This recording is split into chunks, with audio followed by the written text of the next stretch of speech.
Hey everybody, Matt Fink here. Just wanted to give some tips and general information, mainly for the new members. Um, so we'll get started. Sometimes you get mail that says something starts on a certain day or an event or some sort of bonus on a certain day. So it's good to know the day and time in the game because it can be kind of weird for most of us. It restarts in the middle of your normal day, so it's kind of hard to know what day it is in the game. But if you go to your avatar up in the top left and then the settings gear, you can see what day it is and the time on the server.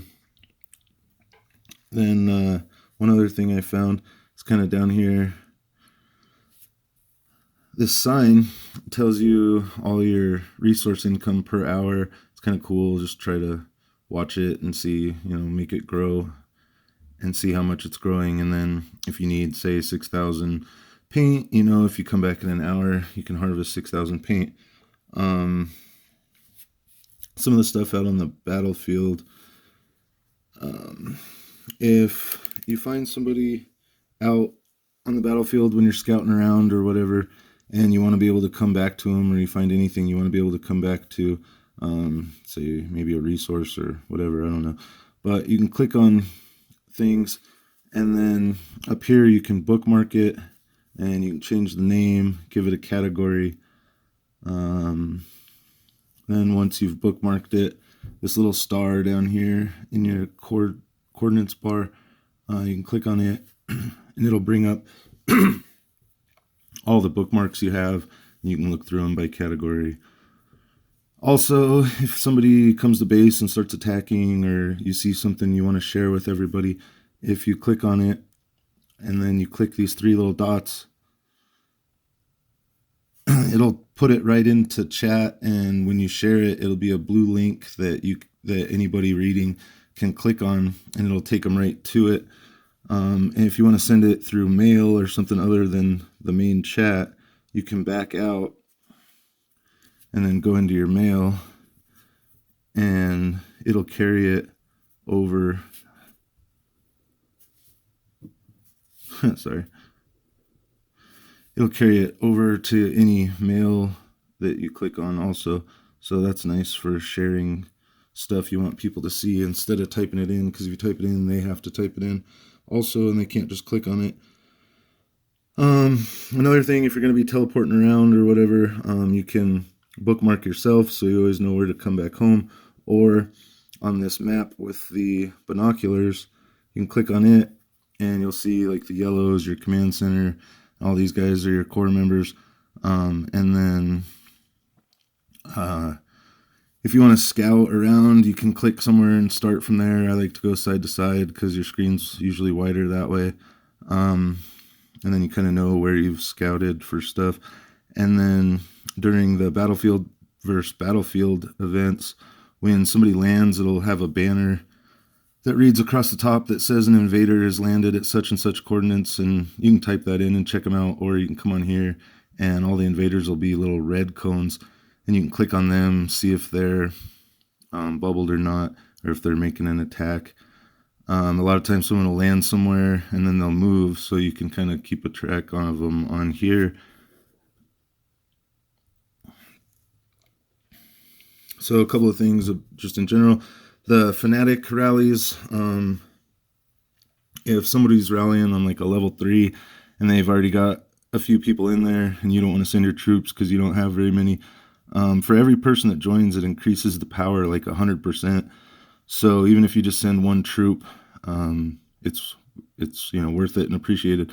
If someone started it and you just send one troop and nobody else joins, you might not win and waste your stamina. But so if there's already a reasonable amount of troops in there, you can just send one and it's still helpful. And then the court bosses, there's technically could be 3 a day if you keep defeating them in the same day. So each one you get 3 attacks on, and you'll get rewards. Your gift level, you'll start to notice you get a certain gift every time the core boss is defeated. So you can kind of know, oh, there's another new one up, and I can go hit him 3 more times. But you can go to this core boss tab and see which one it is, how many attacks you have left, and then you can go right to it and attack him. On this guy, you want to take out all his food and drinks first to drop his shield before you start attacking him. And on the other one, he'll have some energy devices like batteries around him, and you want to take out all those before you start attacking the main guy.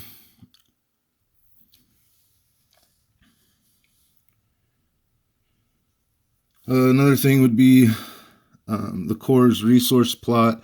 Right now we have plastic. You can gather there, and you gather faster.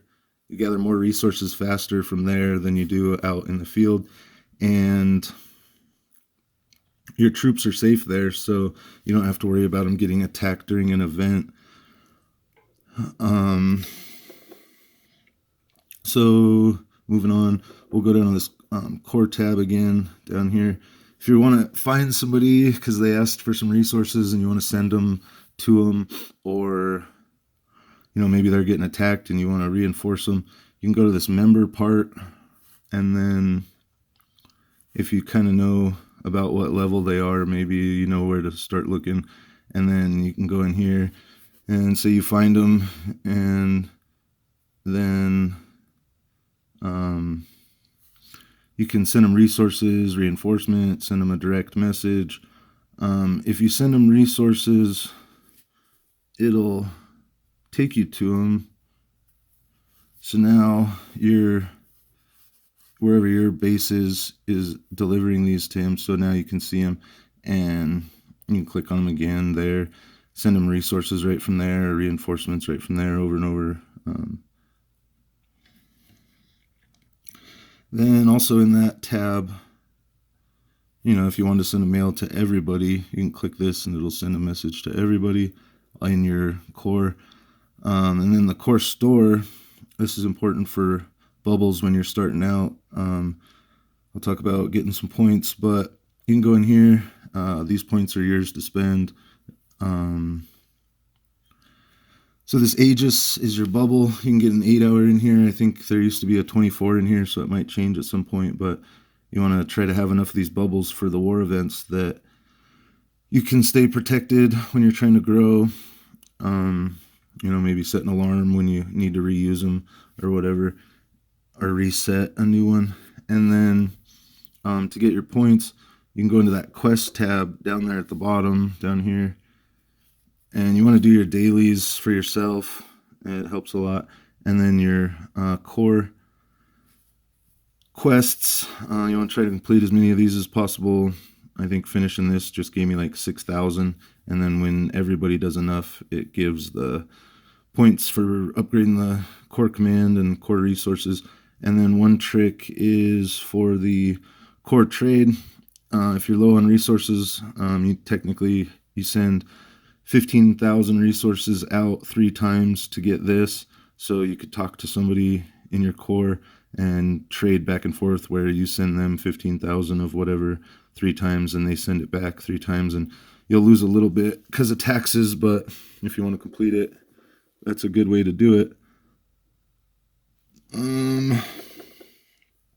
So another way to get points would be the event center. So from here, it's not there, but when you go into your house, the event center's right here, events today. You want to click on that. It's a good place to know when the next war is going to start.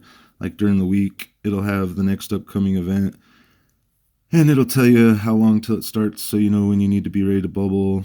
And this is saying that there'll be a mad scientist soon. It's kind of a giant evil toy. You can get some rewards for attacking.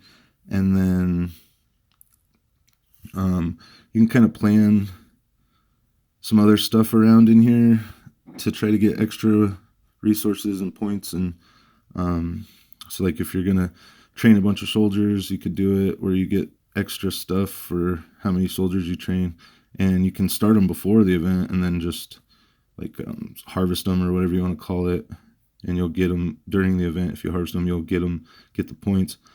And then you kind of want to look at, so you've got your objective rewards for all 3 bars.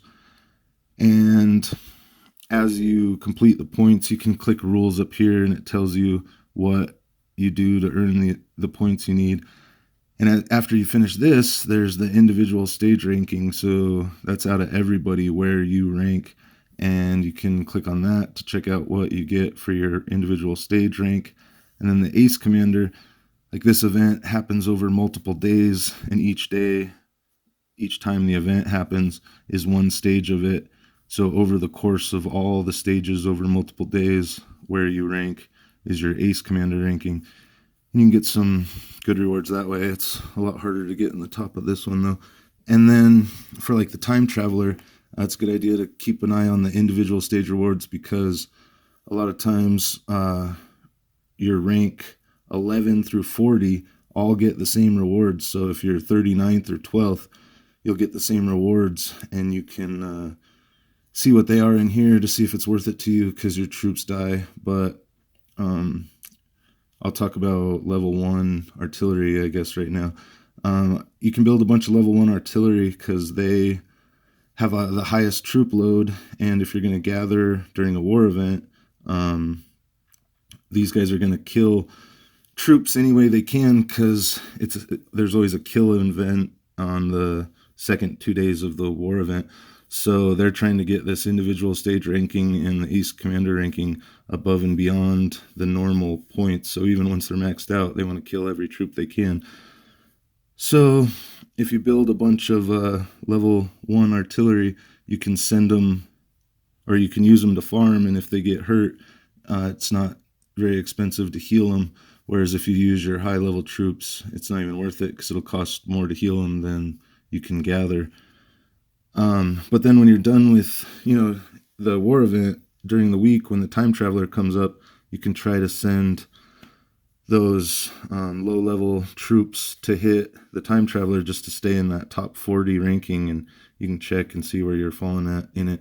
And I think that's, like, if it's a 2-day thing, each day, or I don't know, maybe it's at the end of both days you get your rewards.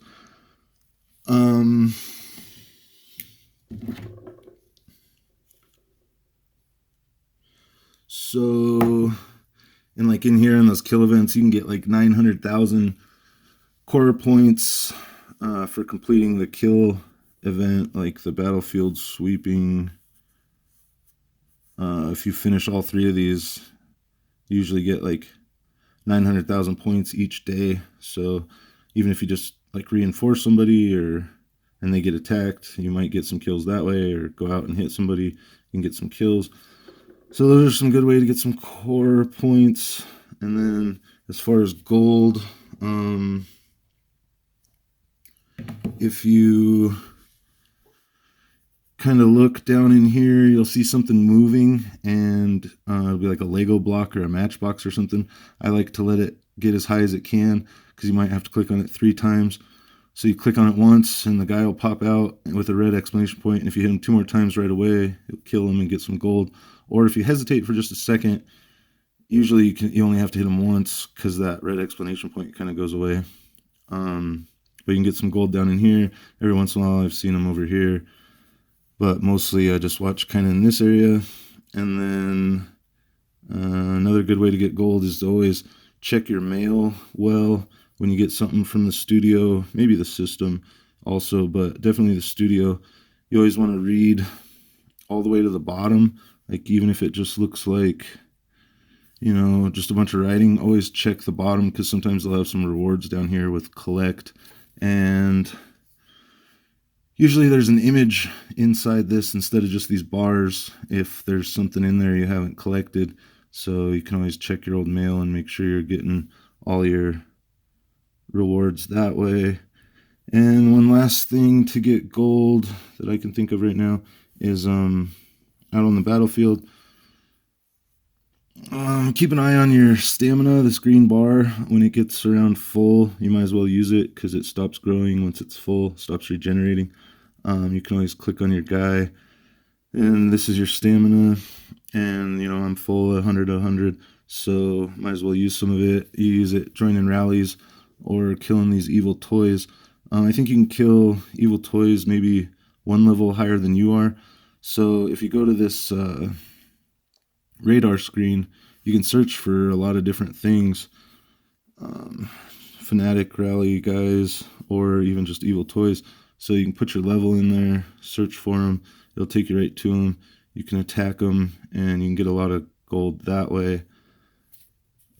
Can't really think of much else, but if anybody has any other tips they want to leave in the comments or something, feel free. And hope this helps a little bit for starting out, and have fun playing, and look forward to playing with you guys.